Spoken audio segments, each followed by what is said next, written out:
I was hoping I would never have to say the name Alex Murdaugh again, but here it is. Alex Murdaugh is back in the headlines. Why?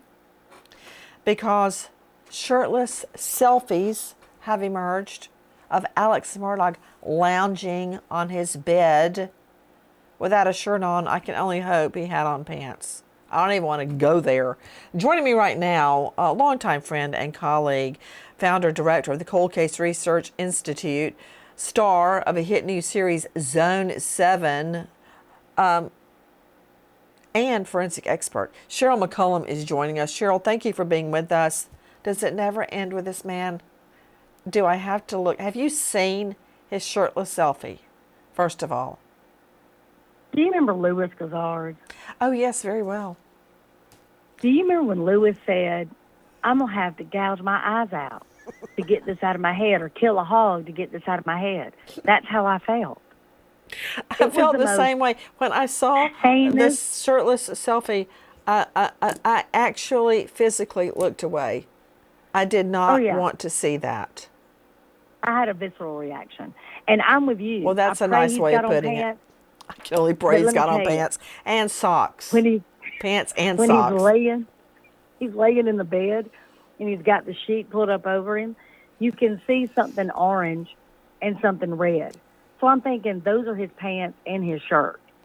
So that's heinous. Sadly, his shirt is not on his chest. Now, the orange thing looks like a pillow, and he's looking in one of these pictures, and he's looking at his tablet. First of all, why does he have a tablet? I mean, we waited for years until Santa brought the twins iPads. Why does this guy have one? He's a double killer.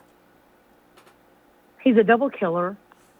And you're talking about he has a tablet, but look what he's using it for. He's not using it to only communicate with his attorney. He's not using it to communicate with his only living child, the one he didn't kill. He's not using it for any way good that we know of. This is what he's posting. This is what he's putting out in the universe, are selfies that, number one, are at a horrible angle. How many pictures have I taken with you where you holler to the person holding the camera, hold it up and tilt it? Like, it's got to be at a better angle. I don't know anything you're talking about. That never happened to my memory. But I want to point out that I don't know that he took all of these, because this iPad that the jail provides him periodically takes photos of the person using it. And those were part of a file. They were obtained by a FOIA, Freedom of Information Act request, and disseminated onto the internet for Sheryl McCollum and myself to look at. You know, you just mentioned something about Buster Murdaugh, the only remaining child that he hasn't killed. I want to ask you about this recent phone call that has emerged.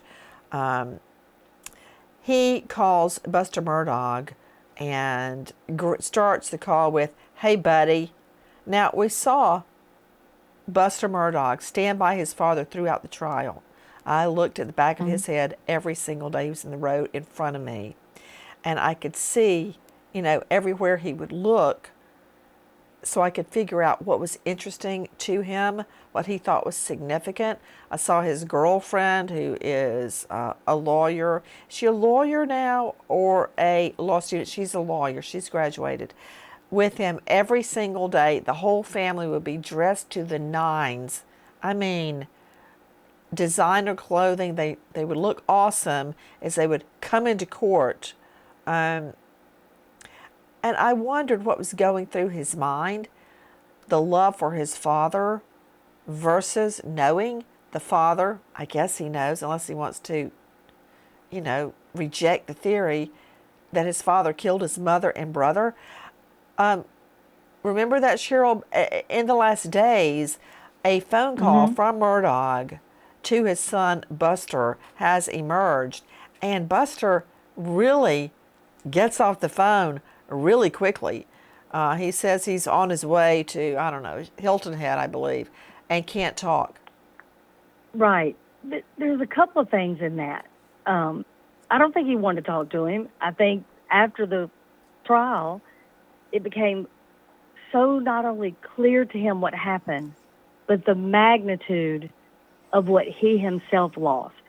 While he was standing by his father, he could be concentrating on that and getting to court and talking to attorneys and talking to his uncle. Afterwards, all he's got left is the loss of his mother, the loss of his brother to horrible violence, and then the loss of his father as well. So to me, his entire understanding had to shift. His loyalty shifted. That's what I saw happening. Even when his dad was asking him, do you want to go out to the house and go hunting? Remember that phone call too? Yeah. Yeah. I mean, he was very clear. The call goes that he didn't want to on, come. and Murdaugh is obviously speaking in code. He says, and I'm quoting Sheryl, did he talk to you about that, about the thing that I told him? In other words, he doesn't want to say it on the phone. He knows his prison calls are recorded. I mean, he was a prosecutor, for Pete's sake. So he won't say, hey, did my lawyer talk to you about the idea for me getting out of jail? No. He said, did he talk to you about that thing? And Buster Murdaugh responds, no, I can't really understand you either, sounding very rushed.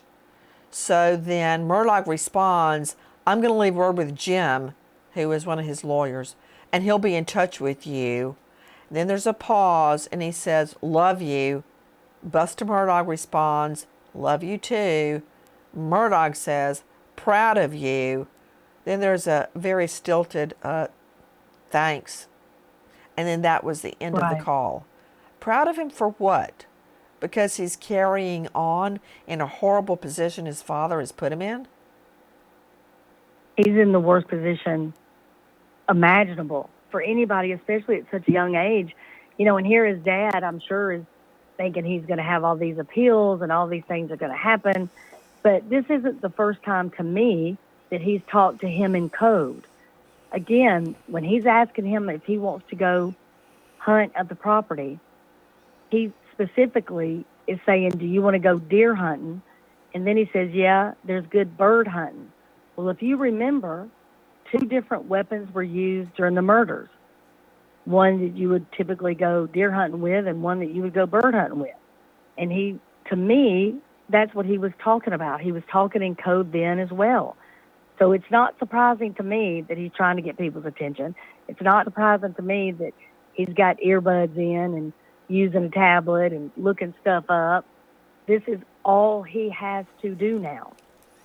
You know, I guess the public, and there's no reason they should, doesn't get it, that the entire time a perp is behind bars, they are scheming and conniving and gnashing their teeth and switching their tails about a way to get out from behind bars. And he, Murdaugh, will throw his own defense team under the bus on appeal and claim ineffective assistance of counsel. That's going to be one of his claims. There's going to be so many other claims, such as the financial fraud coming in front of a murder jury. But it came in as motive after the defense opened the door. You know, I find it interesting that Buster Murdaugh starts this call with, he takes the call number 1. He didn't have to take it because you can see it's from the jail. But he says, hey, I don't have a lot of time. I just boarded a ferry to go back to Hilton Head. So he says at the beginning, you know, I don't have time for this. But of course, Murdaugh continues forward and says, I've been trying to call. I was supposed to call you while you were with Jim about this meeting. He's obviously referring to Jim Griffin, one of his defense lawyers. How about you text Jim and let him know I'm trying to call him? What is that telling you? A meeting with Jim that he wants Buster to attend? Well, again, there are things he needs done on the outside world that I'm sure he's compelling Buster to do. You mentioned ineffective counsel. Remember when Bundy pulled that card? Bundy represented himself and then appealed on ineffective counsel. So he needs, you know, a private investigator. Well, he can't afford it. He doesn't know one. He's going to make Buster do it. He needs for people to go gather documents or, gather, look up different laws that he can use, different appeals he can use. That's, I'm sure, what he's compelling him to do. Right now, Alex Murdaugh is being held in a CI that is on the Georgia, South Carolina line. And he is trying desperately to get his conviction overturned. Now we learn in the last 72 hours that there has been a settlement in the Mallory Beach drowning case. As you will recall, 19-year-old Mallory Beach was on a boat with Paul Murdaugh, now deceased. Paul Murdaugh was out of his mind, drunk. Everyone on the boat tried to get him to stop driving. He wouldn't do it. He slapped a girl that was trying to get him to stop driving, and ultimately slammed into cement pilings. Teen girl Mallory Beach flies over the side and dies. Her body floats around for, I think it was 3 days before it's found, horribly bloated, almost beyond recognition, but it was Mallory. In the last days, a settlement goes down for $15 million in that case. So that's out of the news. I think systematically, Sheryl McCollum, that one case after the next is going away, but we still have Gloria Satterfield, the Murdaugh family housekeeper and nanny who helped raise those children, and we still have the Stephen Smith case. Correct. What impact? You know what I always... Go ahead. I was going to say, you know what I always think about when I hear about a family getting a settlement when you have a death? What are they possibly going to do with that money? They don't want a swimming pool. They can't swim in that. They don't want a boat. I mean, if you had $15 million and were happy, you could spend it on fantastic things. But her family, a new house, they don't want to live in a house that her death bought. They don't want to drive a fancy car that her death bought. There's nothing that's going to be happy about that settlement. And everything in this case, every single person is either dead, in prison, or destroyed over it. It's just one of those cases where nobody is going to win in any way. Just thinking through what the Mallory Beach family has been through. And Murdaugh, Alex Murdaugh, even though his son was the one driving that boat, who is now dead, who was killed fortuitously just before the next court appearance in the case. But even that night, Murdaugh was down there, right up in the scene.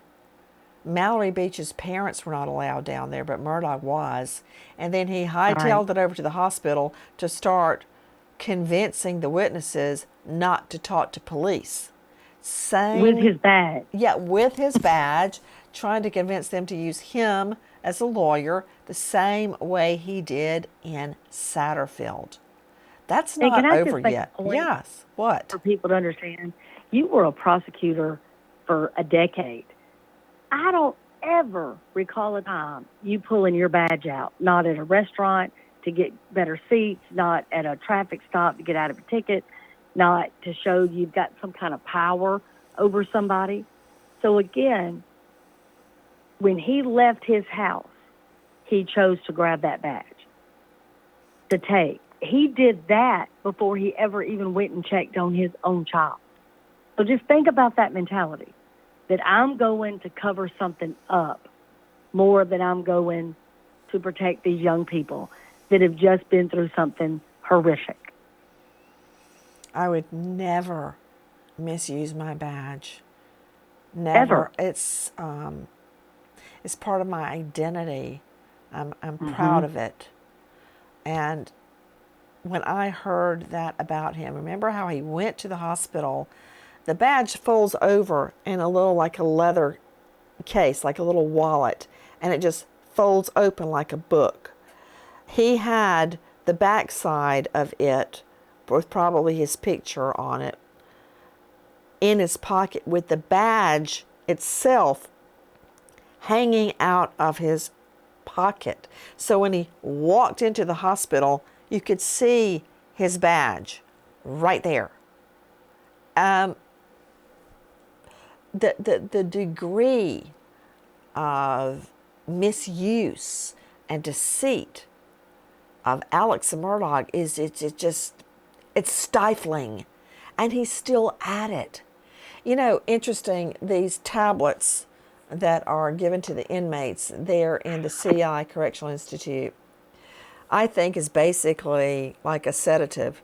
You know, like some parents give their children an iPhone or an Android or a tablet to just look at so they don't have to deal with them. Same thing in prison, but I'm learning. Of course, you can FaceTime friends, family, end quote, friends. He has gotten well over 1,000 letters behind bars, Sheryl McCollum, many of them women who claim they, quote, think about him all day. That's the last thing I want to think about is Alex Murdaugh, especially without a shirt on.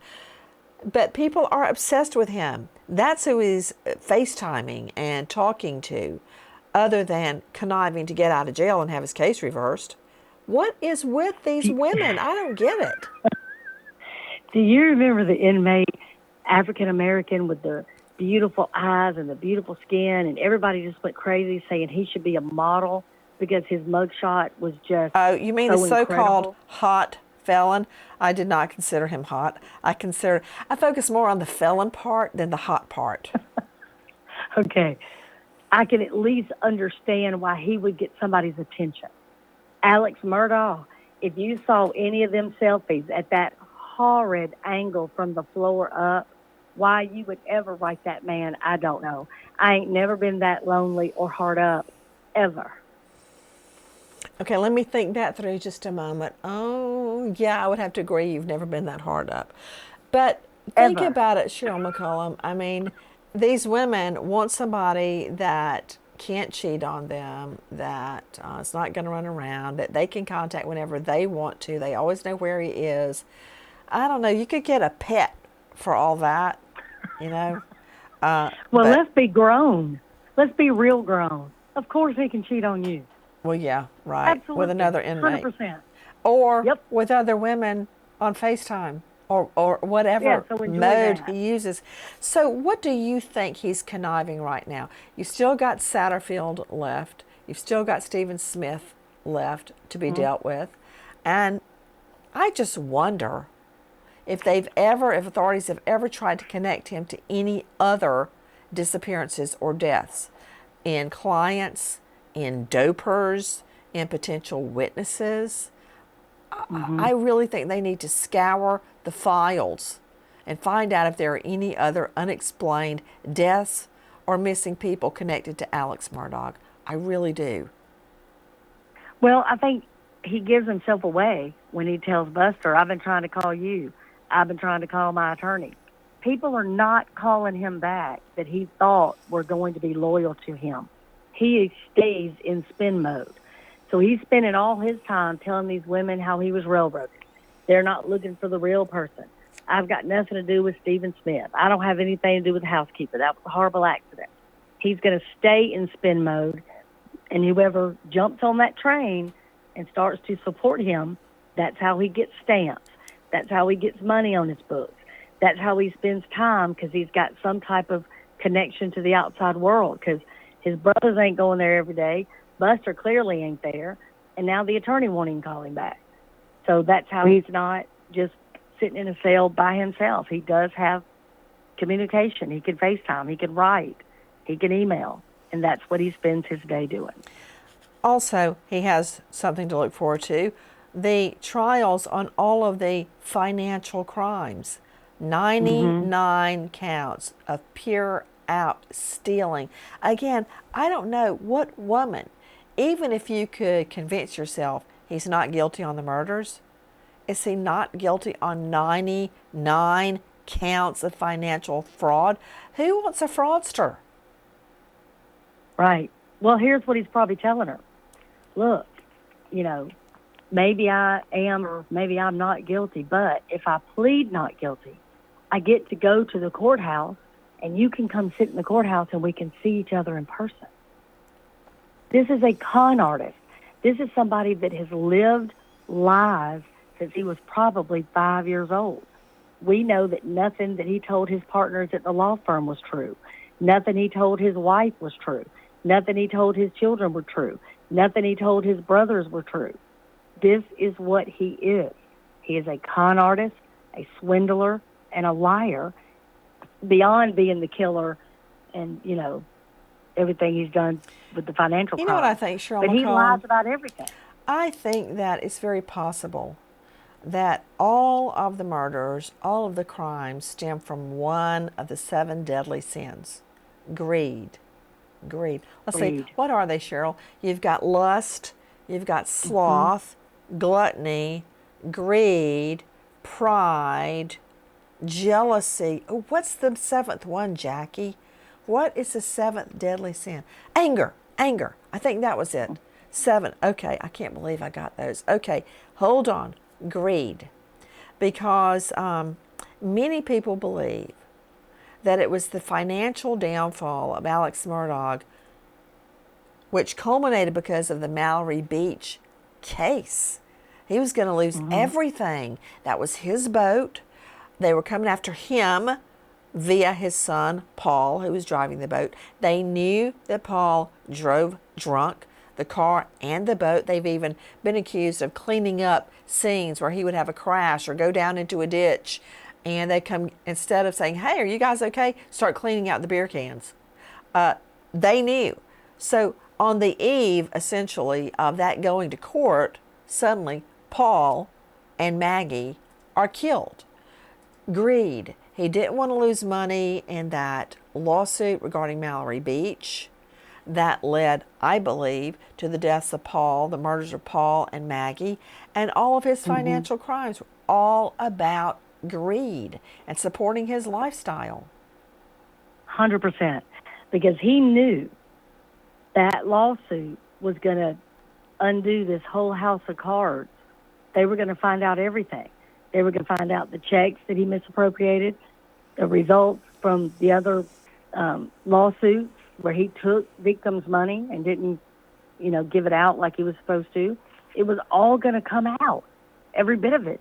Even the one law firm partner that said, hey, just give me the whatever $50,000 and I'll move it over here. He didn't have it. So all of this, each time, was to cover up the other.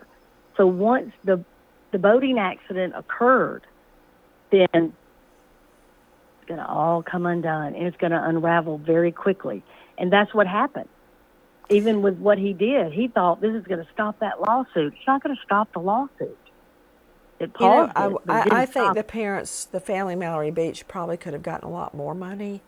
But at this point, they're probably just exhausted with losing their daughter, then the murders, just the trial, everything. I don't know how they got through it. You have a daughter and a son, as do I. I can't even imagine what this family has been through. But I do know that the settlement involves not only the Murdaugh family, but also Parker's Kitchen chain. Remember, there was a convenience store chain, Parker's Kitchen chain, that sold booze to Murdaugh's son. And they knew he was underage. Everybody knew them. On one of the many trips I took to South Carolina related to the Murdaugh case, I would go to different places, Sheryl. I go to the Jimmy John's. I go to the Dollar Tree. I go to Wendy's, to this, to that. And not drive through. Go in, sit down, get a soft drink, and talk. And when the customers would leave, I'd start talking to the employees or to customers that would then come in. Everybody knew the Murdaughs. They all knew, the whole family. They knew their ages. They knew their backgrounds. They'd been to high school with them or elementary. Everybody knew. My point. The people at the convenience store knew that Paul Murdaugh was underage. They sold him the booze. Anyway, he gets rip-roaring drunk, drives a boat, and ends up killing Mallory Beach. So they, the convenience store chain, were also sued in the Mallory Beach wrongful death suit. And that may be where the money's coming from for a $15 million settlement, because the Murdaugh estate doesn't have that anymore. Right. Right. And you remember the video of all of them walking on the dock when they're going to get the drinks? Yeah. You can tell then that Paul's Oh, intoxicated. yeah. You can tell. Totally drunk. So again, anybody that's going to serve you at that point, I mean, they're on the hook. There's no question It's about it. interesting. And they should be. Another thing with civil law, in many jurisdictions, not all, each jurisdiction determines it in a different way. There's something called comparative negligence. In other words, well, in this case, let's use it. You've got Paul Murdaugh driving the boat, Alex Murdaugh and Maggie knowing he has a drinking problem, knowing he drives drunk, and you have the Parker's convenience store, Parker's Kitchen. Under South Carolina law, they look comparatively who is most at fault. Well, they did determine that Parker's Kitchen was only 1% responsible. But since Murdaugh is practically broke because they have money in deep pockets, they're a chain store, they're probably going to have to pay most, if not all, of the $15 million. And something you said to me really resonated, that his parents knew not only that he had a drinking problem, that he was prone to sometimes be violent with people, and he was wild. He did as he pleased. Again, after all this came out, friends talked about he used that property as his own playground. I mean, it's one of those things that parents that allow somebody to get that out of control, it's going to fall back to you. Because it's just like you and I have talked about 100 times. You either knew or should have known. It's your job to know. They didn't protect their own child. He could have equally been as hurt in that situation on that boat. He could have killed everybody on that boat, including himself. And they did nothing to protect their child. I'm thinking about what that Mallory Beach family has been through and what Buster Murdaugh is going through. People have taken a lot of shots at Buster Murdaugh, and he's certainly no angel. But losing your mother and your brother at the hands of your father, and then the father calls him to basically be an errand boy. A lot of people would be behind bars right now trying to assess their life and trying to figure out what, if anything, they could do to somehow make amends. Instead, they've got Alex Murdaugh in his shirtless selfies talking to women, sending his son on errands. Man, he ought to be begging that child for forgiveness. But we're not hearing that. We're not hearing that at all. He starts the conversation. Hey, buddy. Hey, buddy. We're not fixing to go hang out and go fishing. We're not fixing to go on a road trip and have some fun. You murdered my mom and my brother.